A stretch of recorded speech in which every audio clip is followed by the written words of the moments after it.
Hello বন্ধুরা, আবার আপনাদের কাছে এলাম। আবার আপনাদের সাথে কিছু কথা বলবো। আজকে আপনাদের সাথে একটা কথা শেয়ার করব। কথাটা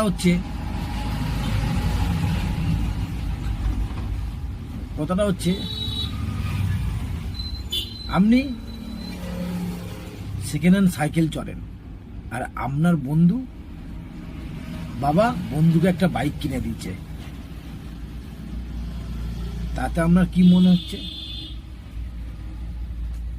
আচ্ছা, ধরুন আপনি বাইরে 50 টাকা দিয়ে নিজে কিছু কিনে খেলেন, আর আপনার বান্ধবী আপনাকে একটা কোনো রেস্টুরেন্টে যেয়ে বসে খাওয়ালো।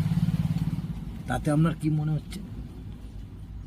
আচ্ছা, ধরুন আপনাকে আপনার বন্ধু একটা বাইরে কোনো ফুটপাতে এক কাপ চা খাওয়ালো, আর আপনি একটা নিজে কিনে এক কাপ চা খেলেন। তাতে কি মনে হচ্ছে বলুন?